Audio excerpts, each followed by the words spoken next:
So the final entry of the wild era of Zelda is finally here. As someone who started the franchise with Breath of the Wild, it's a bittersweet day. As someone who doesn't want to explore this Hyrule again, it's a great one. But alas, with the third entry in the Hyrule Warriors set of games, we send it off, and boy, do we send it off strong. We open to a dark scene in the depths with a scavenging Korok. Holy shit, is that a piece of the Master Sword? Inside a robot? And more on that later. Oh look, it's everyone's favorite furry husband and his wife. That should be me! They find their distant child on their lawn and, as good hosts do, put them in a fight against evil space globs. But don't worry, she's equipped with...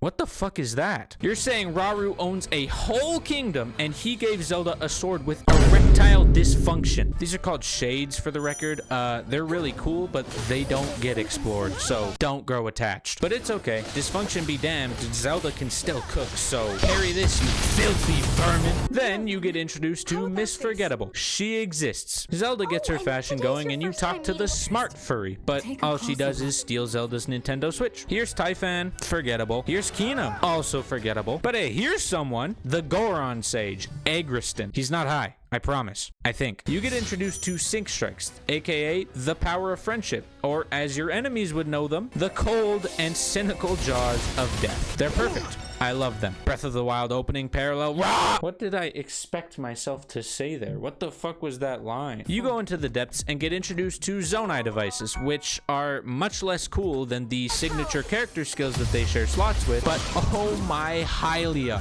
they are strong. So it's a good thing that Hyrule is too young for a Geneva convention. They let me use Minoru. Sorry. Force me to use Minoru. And finally, the main cast discovers the room that we saw at the start, with one missing robot and the rest intact. Anyways, lore dump, those things were so strong, they actually led to the extinction of the Zonai, so, pretty cringe to die to the robots that you made, but that's just my opinion, I guess. Have you heard of an off button before? But now we're back to the surface, and the green bean man himself appears. Ganondorf. And Urbos, I mean Artie, one of Ganondorf's strongest soldiers and an enemy to Raaru's furry alliance. Then we get to the Tears of the Kingdom memory, where the Gerudo launch a Molduga attack. And you know what that means. Biden blast!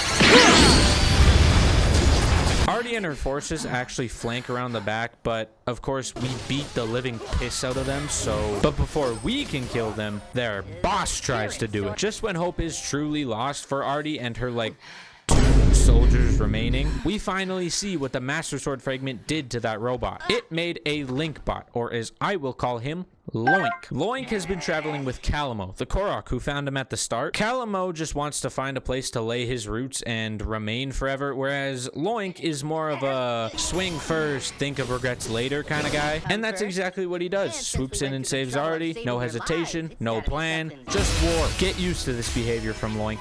It's a lifestyle. Calamo gets his very own Gerudo spear that's twice the size of his little stick body and leaves with Loink, who can apparently turn into a jet eagle. Some would call this the true American dream. Shortly after, Ganondorf swears allegiance to Raaru, as he does in the Tears of the Kingdom memory, which will surely be a fortuitous and great alliance.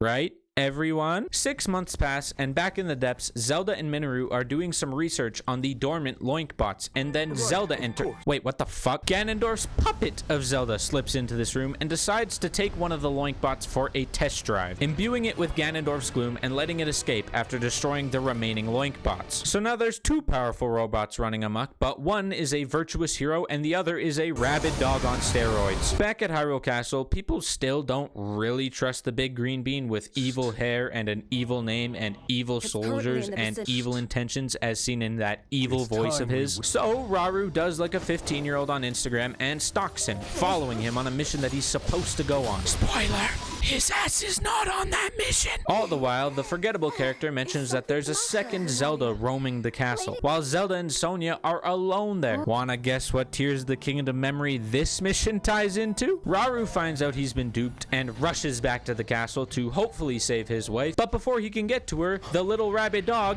busts through the ceiling, hungry for another victim. This design is so awesome, by the way. It really gives off some Calamity Ganon from Age of Calamity vibes, and just the idea idea of corrupted constructs leads to great designs. Raaru eventually bests the evil Loink, making it flee, but it's pretty apparent that the evil Loink is strong as donkey nuts and that Raaru will not be able to kill that thing. Wait, what were we talking about? Oh yeah, Raaru is late and his wife is violently killed in front of what is basically her new child. So that's 3 mother figures down for Zelda now. She's got to start playing offense here, man. Ganondorf gets the secret stone and makes his signature face. I said Ganondorf makes his face. They removed the funny face? Someone at Nintendo is getting a very angry email from yours truly. Anyways, Ganondorf does his thing and starts the big doomsday, forcing Zelda to teleport her furry dad, and her mom corpse away from Wait, what? She put them like 20 feet away. The Purapad can go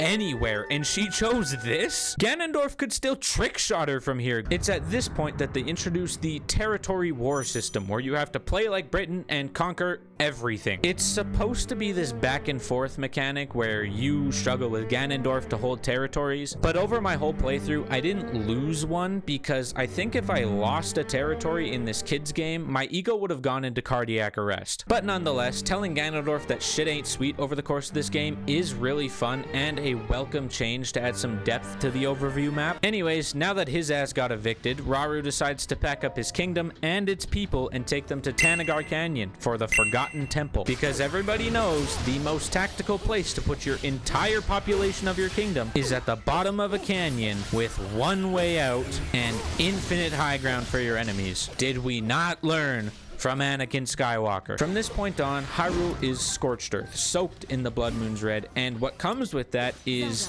ass loads of enemies. Like, so many enemies. This is all to say that I am actually really glad they leaned into the Switch 2 exclusivity of this game and made use of the hardware. It's obviously only so impressive compared to a PC or a PS5 in the modern day, and I know it is just grunts who don't really change much about the game, but the scenarios feel more alive and add an extra layer to Ganondorf's already imposing nature when you have to fight this many enemies. Anyways, before the gang can reach the Forgotten Temple, they're stopped by Grim Gara, the Gara version of Ganondorf's Archfiends, which function as the 4 regional bosses for this game. His design is cool and all, and very imposing, but he talks. Him and all of the Archfiends talk. Not sure how I feel about that. He disturbs me in more ways than one. Kinda expected the screaming, belligerent essence of death, not, strongest of the 4 Archfiends.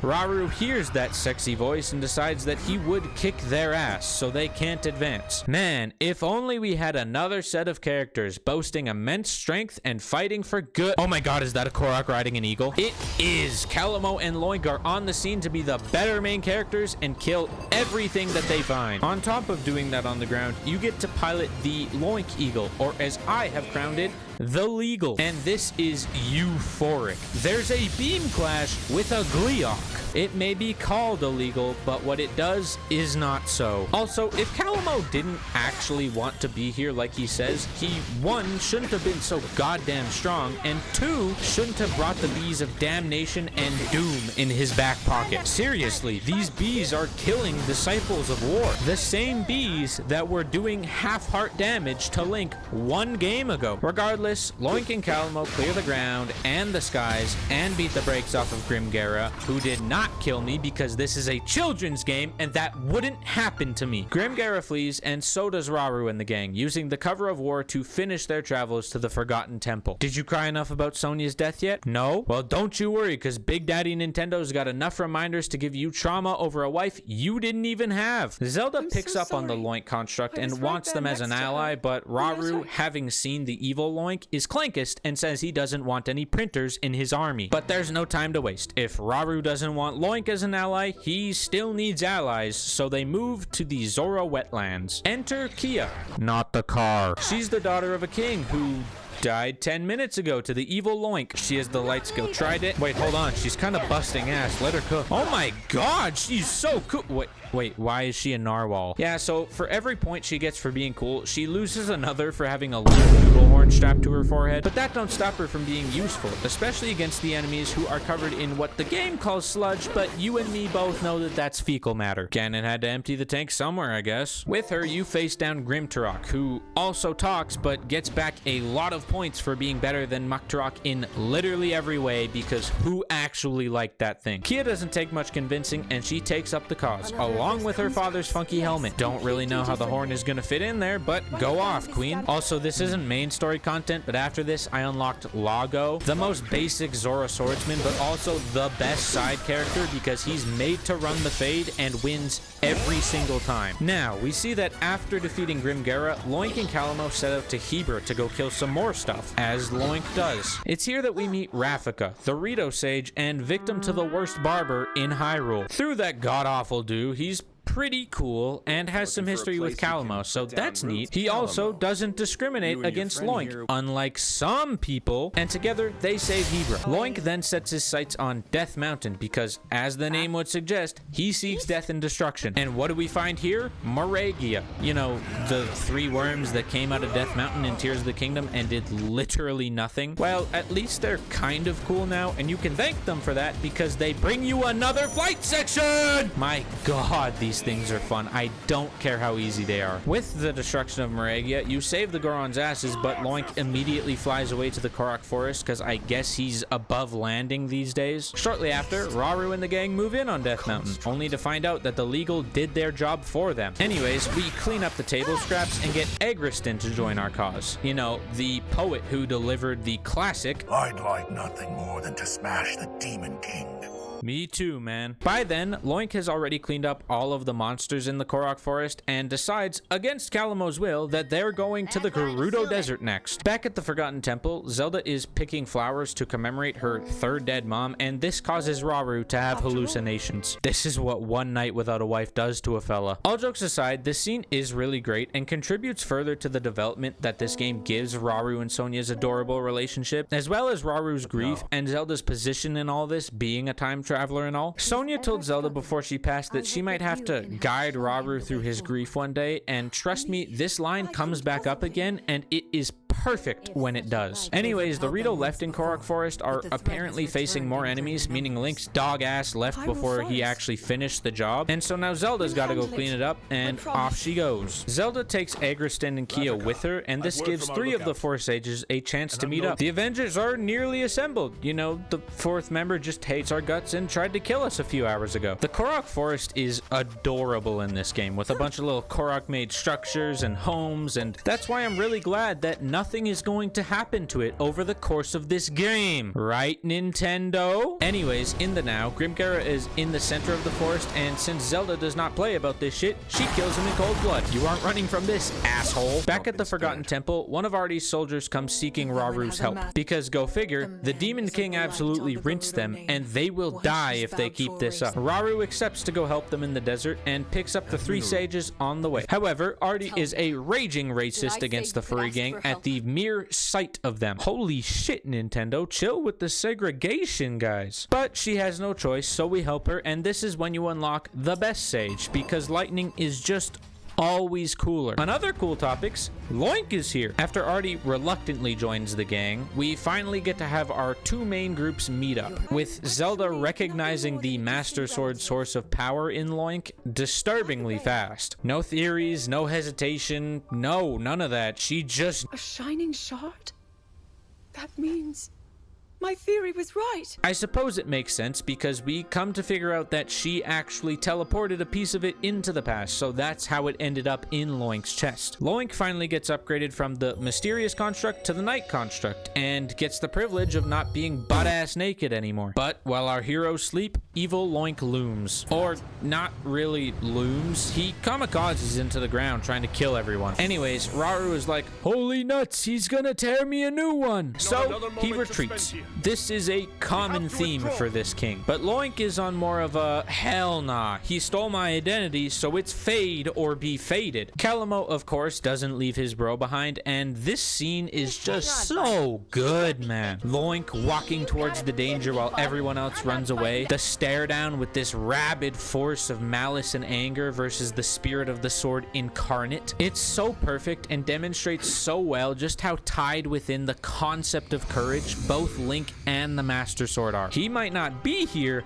but that's his embodiment, and you better damn well know that. And know that evil Loink shall, because I'm just the main character and I don't feel like losing. Also, this fight is just really fun. They really improved on the one-on-one boss fight style between this and Age of Calamity, and this fight is a case point for that. Both in atmosphere and in gameplay, the bosses feel more like a mano-a-mano matchup rather than you two wildly swinging and hoping to hit each other. Yes, I know I am still wildly swinging, but it doesn't feel like that, and that is what matters. Anyways, evil Loink pulls a Raaru and retreats before we can kill him, which is okay because I'm sure he won't come up again at any significant point. Anyways, is this a good time to mention the side characters in this game? You recruit a bunch of nobodies in this game, quite frankly, and I'm okay with that though, because they all have their own little bits of lore and it makes the team feel more connected as a whole. Lago is traumatized by his failure to protect the Zora King, and Cadlin is a training warrior, still goofed up in his fighting, and you can see that in his moves. Kino and Typhon are two of Raaru's closest guards. Pastos disagrees with Agriston and doesn't want a Hyrule alliance for the Gorons. And the other Goron wears a bowl on his head, so who really knows what's wrong there? Vence is a witty Rito close with Rafika. Pinnock is a hardened veteran. And finally, Ronza and Sholani, who got the worst movesets in this game by a country mile. I will never forgive Nintendo for making the Gerudo uncool somehow. All these people are just random side bits, but they're really fun, and they deepen the world building by giving their perspectives on its events. By the midpoint to endgame, I actually really did care about some of these characters and used some like Lago as my mains. So yeah, side characters, pretty good. Back at the Forgotten Temple, Raaru has a really interesting conversation with Loink, comparing himself to Loink's dual nature of being able to be used for good or evil. But then they snooze, and the next day, that's right, it's Tears of the Kingdom memory time. Raaru entrusts the four sages with the secret stones, so now you know the friend group is for life. Thing is, these are not just shiny ornaments, they're signals. Signals for enemies to get the fuck out of the way or be steamrolled by the strongest attack they have ever laid their eyes on. Seriously though, the secret stones are so fun. They make the sage disgustingly overpowered, and you can absolutely melt a boss's health bar if you combine two with a sync strike. Look at this! The sages use their newfound powers to defend the Forgotten Temple, and after that, it is finally time for the furry gang to go on the offensive. You can tell because the map music changes. This is called context clues. Let's go back a couple lines to sync strikes. I mentioned them at the start of this video, but they are a whole different beast by the time you have a bunch of characters under your belt. There is tons of signature attacks, especially with Zelda and Loink, and almost all of them go stupid. For example, you have Here Comes the Sun, Water Target Practice, Bomber Plane Simulator, Double Biden Blast, and my personal favorite, Spinning Fire Child. And that's only a handful of them. It is so satisfying to realize that two of your favorite characters got a sync strike and now you can just clean house with them. They cooked with this mechanic so much, man. My god. Anyways, back to the furry offensive. It's time to get an attack plan for Ganondorf, and that involved clearing out some monster camps. However, along the way you meet Grim Goma, a hulking 300 pounds of fear and a better design than Marbled Goma herself. Oh? Agriston has a personal vendetta against it? Then surely it's time for the line! God damn it, say it, Agriston! Smash the Demon King. Anyways, this mission is kinda underwhelming, but we kill some monsters and Grim Goma along with them, so that is 3 Archfiends down. Now, we clear some area in the depths, and that is also underwhelming, but we get to play as a Flux Construct briefly, and that is awesome. Which is why I'm sure it'll come up more than once in the entire game. No. Aside from Flux Constructs, these creepy-ass hands found their way back into the game, and if they weren't scary enough before, they're the fear of God now, because they just don't die. And then Phantom Ganon spawns, and you guessed it, he just doesn't die. I suppose it helps he's not a scraggly man with scurvy now, but I really wish he was. The depths are cleared, and we get a little party back at the temple, which brings some Link dialogue, and that is nice because it furthers Raaru's image of him. And on the flip side, no parties at Ganondorf's house. No, he's imbuing the rabbit dog with more dark magic, so now it's like a rabbit dog with brain worms, and oh boy is it hungry. You can tell he's hungry because he proceeds to burn down the Korok forest. You little bitch!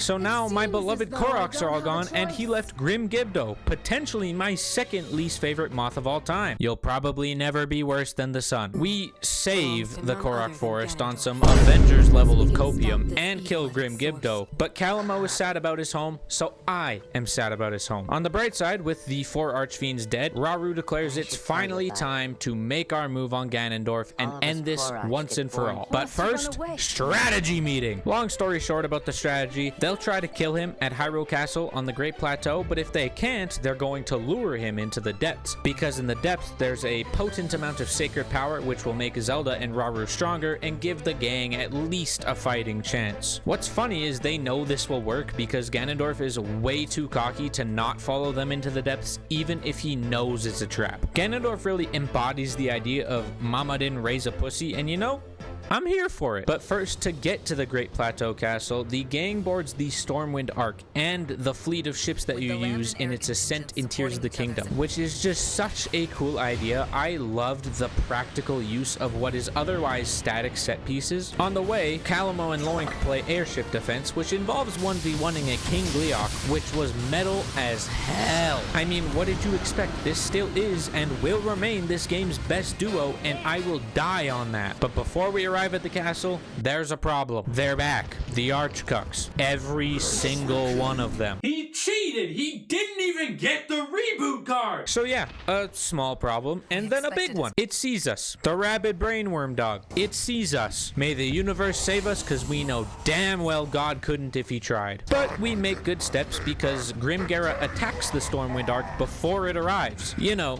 the ship loaded with the strongest warriors in the kingdom. Yeah, he gets slapped, but that's natural selection at that point. Alas, we converge on the castle with an amazing entrance scene that made me feel raw Viking pride. And that pride was carried into absolutely decimating Grimtrock and Grimgoma. Huh, things don't even really seem that bad for us. We might actually have a chance. Is he waving off a Biden blast? That's the Biden blast. Nobody waves that off. Needless to say, the backup plan is necessary, so it's time to lure Ganondaddy away or die like vermin on his doorstep. This last mission in the field is just so great. You never run out of targets to hit. You fight 3 Phantom Ganons at once, all while trying to lure Ganondorf, and it, above all, reinforces that you just cannot compete with this Ganondorf. He's too strong, has too many soldiers, it's his world, and you're not allowed to live in it. It's so imposing, and if Tears of the Kingdom conveyed his nature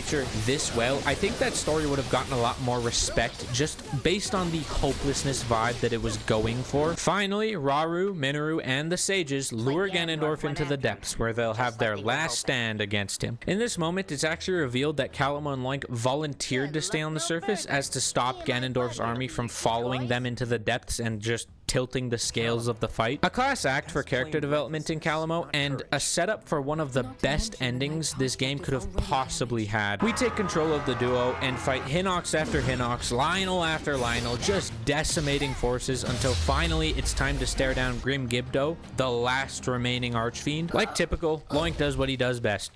He kills. What did you expect? But it wouldn't really be an evil force if it didn't make me want to strangle it and tear it limb from limb, would it? So what does Grim Gibdo do? Tries to kill Calamo, in which Loink saves him but gets stabbed through the chest where the Master Sword fragment is. Yeah, I don't know, man. You might be my least favorite moth. The sun has competition. And then the asshole dies 2 seconds later. Calamo does the classic cry over your dead friend's body move, and we go back into the depths. Papa Ganon shows up all dramatic and, "Hey, you aren't allowed to bring troops. That's against the rules." Like I said, his world, I guess. Much like the surface, you beat ass after ass until Ganon decides to spawn roughly 306 Phantom Ganons, and Raaru realizes he should have shot this guy in the skull a long time ago, because now we're gonna die in a cave to ghosts. But when all hope is lost, Zelda gives some encouragement, and Raaru and her fire off a double bite and blast, and it's all this big, and this one's kind of long. Is that Sonya? God, I love this game, man. In a sweet, harmonious moment, Sonya joins both Zelda and Raaru in decimating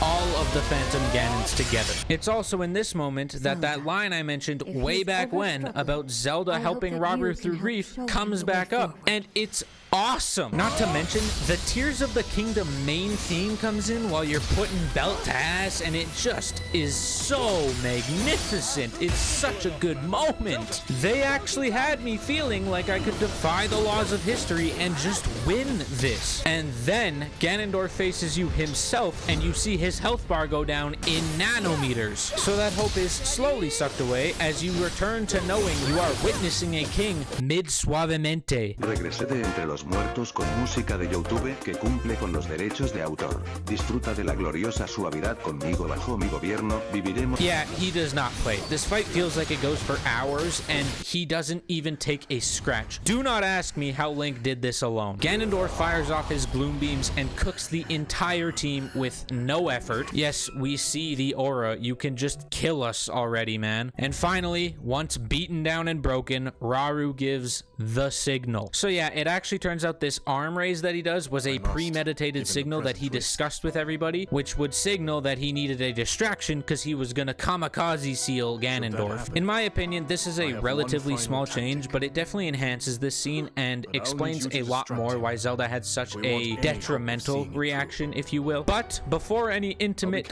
kissing distance sealing, let's go back up to the surface. Calamo is having his flashbacks moment over his bud's dead body, but here to ruin the moment, as always, is Rabid Dog Loink. However, Loink knows damn well that this thing will saute Calamo for a 5-star dinner, so with the last breath of the Master Sword, he rises to face duty and inevitability one more time. Again, this ties back to my point of just how closely the spirit of the sword and Link are tied within Courage again, and I love that. Courage runs deep in both their veins, or like bricks as well, I guess. And then we get one final ballad, and oh, this fight is so good. 3 different pieces of music, a gun eagle dogfight. Loink smashes him through Sky Islands. This is as close to a pure anime fight that Zelda could possibly get, and I love it. A boss fight has not made me feel this way in a minute. Also, Rabid Dog Loink does the extended health bar bit from Tears of the Kingdom, and I just think that's really funny. Like father, like son, I guess. By the end of the fight, Loink is full on Link appearance mode, even with the long crazy hair, and it becomes very apparent that this rabid dog is not tired. Loink and Calamo will lose this fight unless... Does this sound familiar to you? It's here that we get this magnificent parallel scene of both endings, that being Raaru's seal and Loink's sacrifice. You know damn well how Raaru's end goes, but on Loink's end, the Master Sword creates a energy projection of itself, the one weapon which can finally end this fight. Loink delivers a fatal blow with the Master Sword, and Raaru seals Ganondorf. This scene, man, the music, the animation, just the feeling. I feel like the rest is best not described by me, so here you go. A swordsman with the power to defeat you. Link, remember this name.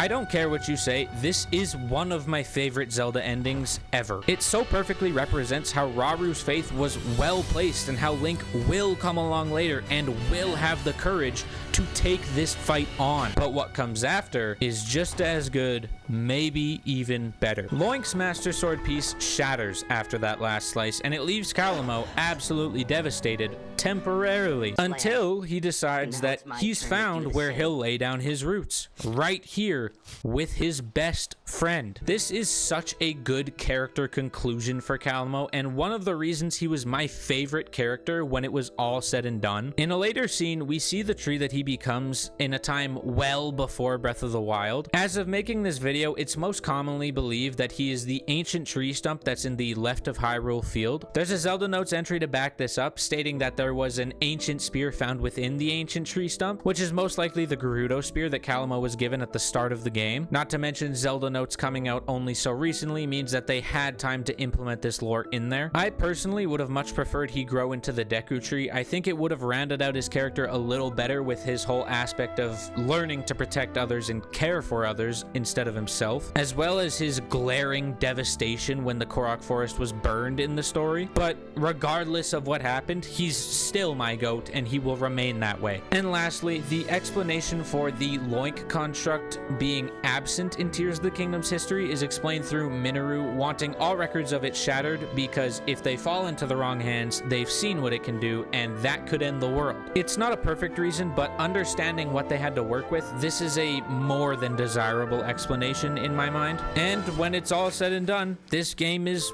good. Like, really, really good. I know the gameplay style isn't for everybody, and that is completely fair, but the story is one of my favorite that Zelda has given ever and adds so much necessary depth to Tears of the Kingdom as a whole. The choice to stay canon in this game was so necessary in my mind because losing didn't feel like losing. It felt like understanding why Link had to be the last hope for Hyrule and why he was so heavily trusted within that role. The new mechanics like sync strikes and elemental chains add so much more depth to a rather shallow warrior style, in my opinion. And as someone who thought that Age of Calamity was a beautiful package, this is nearly perfect to me, aside from some small issues like the Zonai devices and how they're overpowered as hell. But the story and characters are and will remain some of my favorites I've ever gotten to see. And with this being the last love letter to the wild era of Zelda, which means so much to me now and even more to me as a kid, I think it did it justice. And I also think that this shows a bright future for the franchise in terms of story. And that's all I got. Thank you for listening.